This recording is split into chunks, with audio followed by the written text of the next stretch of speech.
Hello everyone, आप सभी का फिर से स्वागत है। यह घटना चक्र इतिहास का डिस्कशन है। हमारा टॉपिक है अकबर। इस टॉपिक से रिलेटेड शेष कुछ प्रश्न बचे हुए हैं, तो पहले इनको कवर करेंगे। तो चलिए स्टार्ट करते हैं। प्रश्न संख्या 37 पूछा गया है, दीन इलाही का प्रचार किस शासक ने किया था? दीन इलाही का प्रचार किस शासक ने किया था? सही जवाब होगा अकबर ने। 38 नंबर है, दीन इलाही किसके द्वारा प्रारंभ किया गया था? तो वही प्रश्न है, दीन इलाही किसके द्वारा प्रारंभ किया गया था? सही जवाब होगा अकबर। देखिए, इसके बारे में हम लोगों ने इससे पहले वाले सेशन में अच्छे से डिस्कस किया है, तो उसको एक बार रिवीजन कर लीजिएगा। प्रश्न संख्या 39 है, किस इतिहासकार ने दीन इलाही को एक धर्म कहा? किस इतिहासकार ने दीन इलाही को एक धर्म कहा? तो देखिए, अकबर के द्वारा प्रवर्तित दीन इलाही कोई धर्म नहीं था, तो इसका सही जवाब होगा इनमें से कोई नहीं, डी ऑप्शन। अकबर के द्वारा प्रवर्तित दीन इलाही कोई धर्म नहीं था, बल्कि यह एक सूफी मत था जिसके नियम सर्वधर्म समन्वय पर आधारित थे। जहांगीर के समकालीन मोहसिन फानी ने अपनी रचना दबिस्तान ए मजाही में पहली बार दीन इलाही का एक स्वतंत्र धर्म के रूप में उल्लेख किया था। याद रखिएगा, दबिस्तान ए मजाहिब। 40 नंबर है, इबादत खाने का निर्माण किसने करवाया? इबादत खाने का निर्माण किसने करवाया? सही जवाब होगा अकबर ने। देखिए, बादशाह अकबर ने धार्मिक चर्चा और विचार विमर्श के लिए 1575 ईस्वी में फतेहपुर सीकरी में एक इबादत खाना के निर्माण का आदेश दिया। इबादत खाना में बादशाह की अध्यक्षता में सैयद, शेख, उलेमा धार्मिक चर्चा किया करते थे। 1578 ईस्वी में अकबर ने सभी धर्मावलंबियों के लिए इबादत खाना का द्वार खोल दिया। अकबर ने समस्त धार्मिक मामलों को अपने हाथों में लेने के लिए 1579 ईस्वी में मजहरनामा जारी करवाया, जिसने उसे धर्म के मामले में सर्वोच्च बना दिया। इस पर 5 उलेमाओं या इस्लामी धर्मविदों के हस्ताक्षर थे। मजहर को स्मिथ और वुल्जले हेग ने अचूक आज्ञा पत्र कहा है। मजहर को स्मिथ और वुल्जले हेग ने अचूक आज्ञा पत्र कहा है। मजहर जारी करने के बाद अकबर ने सुल्तान ए आदिल या इमाम ए आदिल की उपाधि धारण की। स्मिथ महोदय ने कहा था, दीन इलाही अकबर की मूर्खता का स्मारक है, उसकी बुद्धिमत्ता का नहीं। 41 नंबर है, फतेहपुर सीकरी का इबादत खाना क्या था? प्रश्न संख्या 41, फतेहपुर सीकरी का इबादत खाना क्या था? वह भवन जिसमें विभिन्न धर्मों के विद्वानों के साथ अकबर चर्चा करता था। तो सी ऑप्शन आपका बिल्कुल सही है। 42 है, निम्नलिखित इमारतों में से कौन सी इमारत शान फतेहपुर कही जाती है? निम्नलिखित इमारतों में से कौन सी इमारत शान फतेहपुर कही जाती है? तो सही जवाब होगा जामा मस्जिद, सी ऑप्शन। सम्राट अकबर के द्वारा बसाए गए शहर फतेहपुर सीकरी को 1986 में यूनेस्को की विश्व धरोहर स्थल सूची में शामिल किया गया। उत्तर प्रदेश में स्थित फतेहपुर सीकरी 1571 से 1585 ईस्वी तक मुगल साम्राज्य की राजधानी रही। फतेहपुर सीकरी में मुगल वास्तुकला के स्मारक जैसे जामा मस्जिद, बुलंद दरवाजा, पंचमहल, शेख सलीम चिश्ती का मकबरा आदि शामिल है। यहाँ स्थित जामा मस्जिद को शान ए फतेहपुर या शान ए सीकरी के नाम से भी जाना जाता है। आगे बढ़ते हैं। नेक्स्ट प्रश्न है 43, कौन सा स्मारक फतेहपुर सीकरी में नहीं है? कौन सा स्मारक फतेहपुर सीकरी में नहीं है? तो सही जवाब है अकबरी महल, यानी डी ऑप्शन। अकबर ने आगरा से 36 किलोमीटर दूर फतेहपुर सीकरी में 1568 से 1569 ईस्वी में एक राजमहल सह किले का निर्माण आरंभ किया। एक विशाल कृत्रिम झील से युक्त पहाड़ी पर बने इस किले में गुजरात और बंगाल शैलियों की कई इमारतें शामिल थी। इनमें जोधाबाई महल, पंचमहल, मरियम महल यानी स्वर्ण महल, दीवाने आम, दीवाने खास, बीरबल कोठी आदि प्रमुख है। अकबरी महल जो है आगरा के किले में स्थित है। 44 नंबर है, दिल्ली में कौन सा ऐतिहासिक स्मारक भारतीय तथा फारसी वास्तुकला शैली का उदाहरण है? निम्नलिखित में से आपको बताना है कि दिल्ली का वह कौन सा ऐतिहासिक स्मारक भारतीय तथा फारसी वास्तुकला शैली का उदाहरण है। तो सही जवाब होगा हुमायूं का मकबरा, सी ऑप्शन। हुमायूं का मकबरा दिल्ली में स्थित है। याद रखिएगा, जो हुमायूं के पत्नी के संरक्षण में निर्मित हुआ और मीरक मिर्जा गियास के द्वारा इसका डिजाइन तैयार किया गया। यह मकबरा भारतीय फारसी वास्तुकला शैली का उदाहरण है। फारसी या ईरानी वास्तुकला शैली की एक विशेषता दोहरा गुंबद है जो सिकंदर लोदी के मकबरे में भी प्रयोग किया गया है। 45 नंबर है, सुलह ए कुल का सिद्धांत किसके द्वारा प्रतिपादित किया गया था? सुलह ए कुल का सिद्धांत किसके द्वारा प्रतिपादित किया गया था? सही जवाब होगा अकबर के द्वारा, बी ऑप्शन। अकबर की धार्मिक नीति का मूल उद्देश्य सार्वभौमिक सहिष्णुता था। इसे सुलह ए कुल की नीति अर्थात सभी के साथ शांतिपूर्ण व्यवहार का सिद्धांत भी कहा जाता था। अकबर ने इस्लामी सिद्धांत के स्थान पर सुलह ए कुल की नीति अपनाई। 1582 ईस्वी में उसने सभी धर्मों में सामंजस्य स्थापित करने के लिए तौहीद ए इलाही या दीन ए इलाही नामक एक नया पंथ प्रवर्तित किया। अकबर की सुलह ए कुल की नीति राजनीतिक उदारता एवं धार्मिक सहनशीलता के साथ साथ उसके उदारवादी सांस्कृतिक दृष्टिकोण को प्रदर्शित करती है। 46 है, अकबर के द्वारा अपनाई गई सुलह ए कुल यानी सार्वभौम शांति तथा भाईचारा की अवधारणा निम्नांकित में से किस पर आधारित थी? अकबर के द्वारा अपनाई गई सुलह ए कुल की अवधारणा निम्नांकित में से किस पर आधारित थी? तो सही जवाब होगा उपरोक्त सभी यानी राजनीतिक उदारता, धार्मिक सहनशीलता, उदारवादी सांस्कृतिक दृष्टिकोण यानी इन सभी पे डी ऑप्शन। 47 नंबर है, किस मुगल बादशाह के विरुद्ध जौनपुर से फतवा जारी हुआ था? किस मुगल बादशाह के विरुद्ध जौनपुर से फतवा जारी हुआ था? तो सही जवाब है अकबर के विरुद्ध, बी ऑप्शन। 1580 ईस्वी में जौनपुर के एक धर्मगुरु या काजी मुल्ला मुहम्मद यददी ने सभी मुस्लिमों को अकबर के विरुद्ध विद्रोह करने के लिए फतवा जारी किया था। 48 है, कथन ए कह रहा है कि अकबर ने 1602 ईस्वी में फतेहपुर सीकरी में बुलंद दरवाजा बनवाया।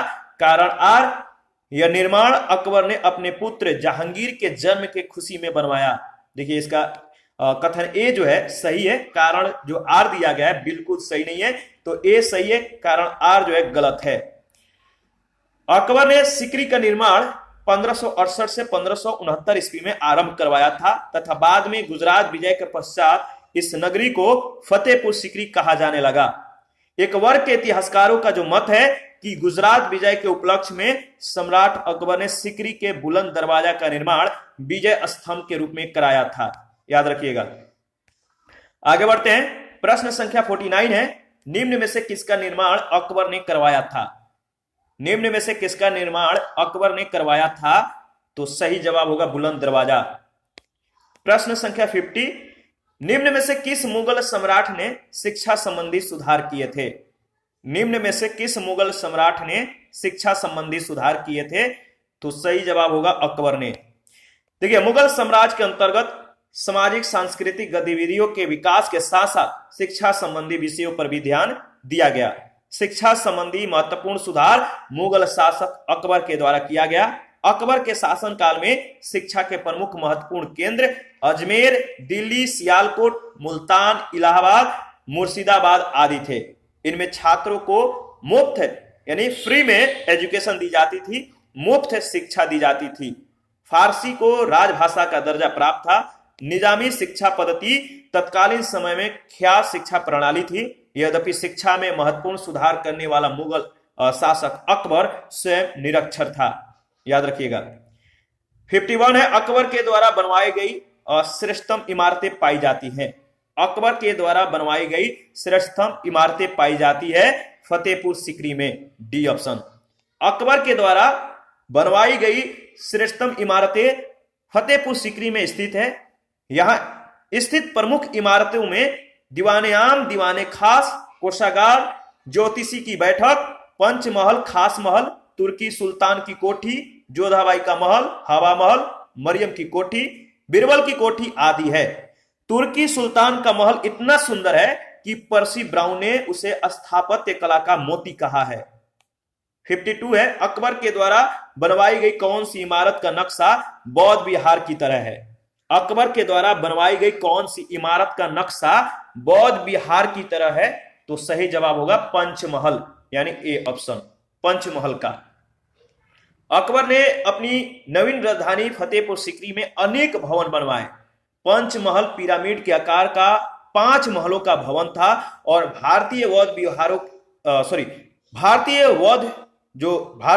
विहार थे इनके अनुरूप था, जो अब तक भारत के कुछ भागों में विद्यमान है। ऊपर की ओर छोटी होने वाली 5 मंजिलों वाला यह आयताकार भवन नालंदा आदि में बने हुए बहुमंजिला बौद्ध विहारों से ली गई प्रेरणा पर आधारित है। 53 है, फतेहपुर सीकरी में बादशाह अकबर ने निर्मित कराया था। फतेहपुर सीकरी में बादशाह अकबर ने क्या निर्मित कराया था? तो सही जवाब है पंचमहल, बी ऑप्शन। 54 है, जहांगीर महल स्थित है। जहांगीर महल कहां स्थित है? तो सही जवाब है आगरा में। आगरा किला अकबरी शैली का सर्वप्रथम उदाहरण है। यह अकबर महान के द्वारा निर्मित सुप्रसिद्ध किला है। इसका निर्माण अकबर के प्रधान कारीगर कासिम खां की देखरेख में हुआ था। किले के अंदर अकबर ने लाल पत्थरों से 500 से अधिक भवनों का निर्माण करवाया था। जहांगीर महल आगरा के किले में स्थित है। इसका निर्माण अकबर ने अपने पुत्र और उत्तराधिकारी सलीम के रहने के लिए कराया था। इस महल की शैली अधिकतम हिंदू स्थापत्य कला शैली की ओर झुकी हुई है। जहांगीरी महल की प्रेरणा ग्वालियर के मानसी महल से ली गई है। 55 नंबर है, अकबर का मकबरा कहां पर स्थित है? अकबर का मकबरा कहां पर स्थित है? तो अकबर का मकबरा सिकंदरा में स्थित है, याद रखिएगा। अकबर का मकबरा सिकंदरा गांव जो है, सिकंदरा नामक गांव है, यहां पे स्थित है, जिसे सुल्तान सिकंदर लोदी ने अपने नाम पर बसाया था। अकबर ने इसका नाम बहिश्ताबाद रखा था। यह आगरा से 5 मील की दूरी पर स्थित दिल्ली जाने वाली सड़क पर है। इसके निर्माण की योजना अकबर ने बनवाई थी, किंतु निर्माण जो है जहांगीर ने 1613 ईस्वी में करवाया था। इस मकबरे में 5 मंजिलें हैं और इसकी प्रत्येक ऊपर की मंजिलें नीचे की मंजिलों से आकार में छोटी होती गई है। इस मकबरे की विशेषता जो है इसका गुंबद विहीन होना है, याद रखिएगा। प्रश्न संख्या 56 है, निम्न में से किस किले का निर्माण अकबर के राजकाल में नहीं कराया गया था? किस किले का निर्माण अकबर के राजकाल में नहीं कराया गया था? तो सही जवाब है दिल्ली का लाल किला, ए ऑप्शन। देखिए, दिल्ली का लाल किला का निर्माण अकबर के राजकाल में नहीं कराया गया था। इसका निर्माण शाहजहां के शासनकाल में कराया गया था। यह चतुर्भुजाकार वाला लाल बलुआ पत्थर से निर्मित होने के कारण लाल किले के नाम से प्रसिद्ध है। आगरा का किला, इलाहाबाद का किला और लाहौर का किला अकबर के शासनकाल में निर्मित हुए थे। 57 है, सूची 1 सूची 2 के साथ आपको मिलान करना है। ठीक है, तो चलिए मिलान करते हैं। तो देखिए इसका सही जवाब क्या होगा, आप बताइए। सूची 1 सूची 2 के साथ अगर आप मिलान करिएगा तो बाबर का संबंध किससे है? बाबर का संबंध काबुल से है। ठीक है, अकबर का संबंध सिकंदरा से है, जहांगीर का संबंध लाहौर से है और शाहजहां का संबंध आगरा से है। इसका सही जवाब होगा सी ऑप्शन। यहां पे फिर से रिवीजन कर लेते हैं। बाबर का जो समय है 1526 से 30 है और इसका जो मकबरा है काबुल में है। अकबर का सिकंदराबाद में है, जहांगीर का लाहौर में है और शाहजहां का मकबरा आगरा में है। और इनके समय को आप देख सकते हैं। अकबर का जो समय है 1556 से 1605 है, जहांगीर का समय 1605 से 1627 है और शाहजहां का जो समय है 1628 से 1658 है। तो याद रखिएगा, इसको क्रम के अनुसार यानी कालक्रम के अनुसार में सजाने के लिए भी दिया जा सकता है, तो ध्यान रखना है। ठीक है, तो बाबर, अकबर, जहांगीर और शाहजहां, और इनके मकबरा कहां कहां पर स्थित है इसको ध्यान रखिएगा। 58 में भी आपको सूची 1 सूची 2 के साथ मिलान करना है। तो बताइए इसका सही जवाब क्या होगा। देखिए इसका सही जवाब होगा बाबर का संबंध किससे है? काबुल। हुमायूं का संबंध आपको मालूम है दिल्ली से, और अकबर का संबंध बताइए, अकबर का संबंध कहां से है? तो सिकंदरा से है। जहांगीर का बताइए, जहांगीर का लाहौर से है, काबुल से नहीं, जहांगीर का लाहौर, याद रखिएगा। और यहां पे जो है रिवीजन कर लेते हैं। ठीक है, तो चलिए ये रहा। देखिए विकल्प में जो दिए गए हैं इसका सही जवाब होगा बी ऑप्शन, यानी बाबर का जो संबंध है काबुल से है, हुमायूं का दिल्ली से है, अकबर का सिकंदरा से है, जहांगीर का लाहौर से है। 59 है, अकबर के काल में महाभारत का फारसी अनुवाद जिसके निर्देशन में हुआ वह है। अकबर के काल में महाभारत का फारसी अनुवाद जिसके निर्देशन में हुआ वह है फैजी। डी ऑप्शन, फैजी के निर्देशन में हुआ था, ध्यान रखिएगा। देखिए, अकबर ने अपने राजकवि फैजी की अध्यक्षता में एक अनुवाद विभाग की स्थापना की थी। अकबर के आदेश से महाभारत के विभिन्न भागों का रज्मनामा नाम से फारसी में अनुवाद फैजी के ही निर्देशन में नकीब खा बंदायूनी और फैजी आदि विभिन्न विद्वानों के सम्मिलित प्रयासों से किया गया। इसके अतिरिक्त बंदायूनी ने रामायण का, फैजी ने लीलावती का और अबुल फजल ने कालिया दमन का फारसी में अनुवाद किया।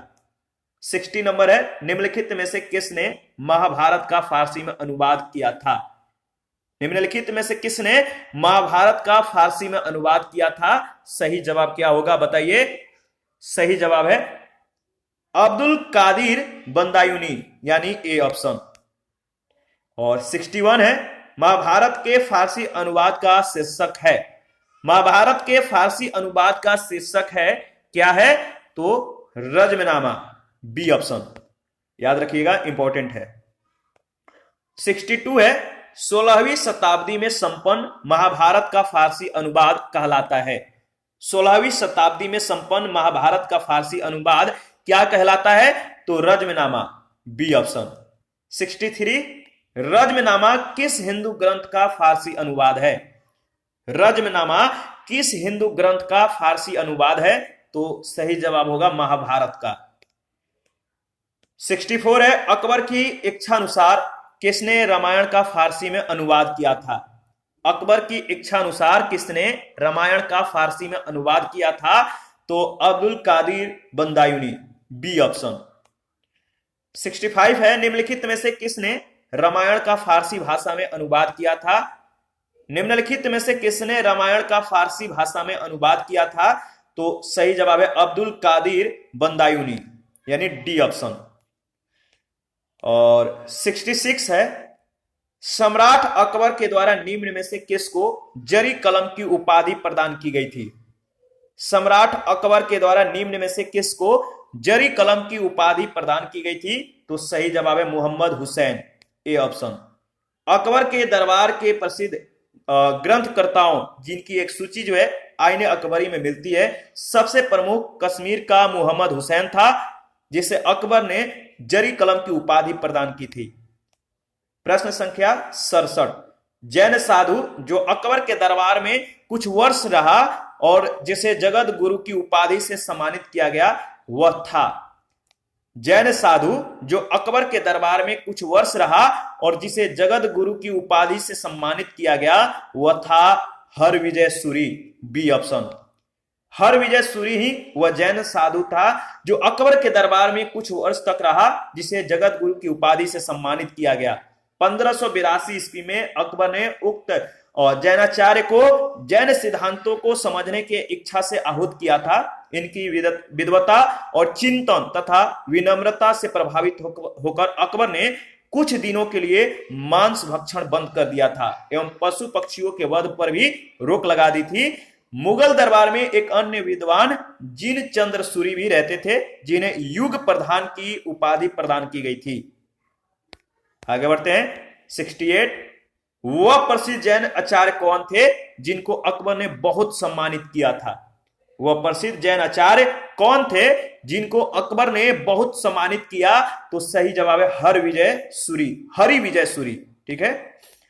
69, मुगल सम्राट अकबर के समय का प्रसिद्ध चित्रकार था। मुगल सम्राट अकबर के समय का प्रसिद्ध चित्रकार था दसवंत, बी ऑप्शन।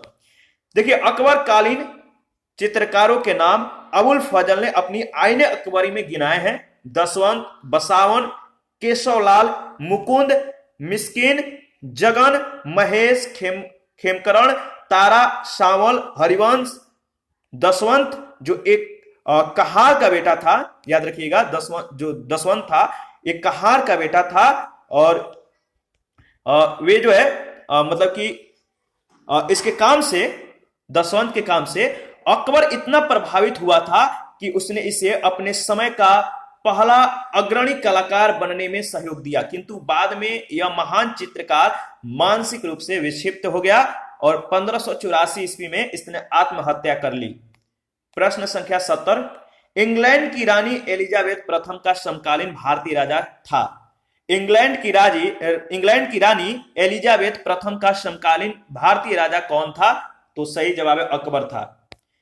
इंग्लैंड की रानी एलिजाबेथ प्रथम का समकालीन भारतीय राजा अकबर था।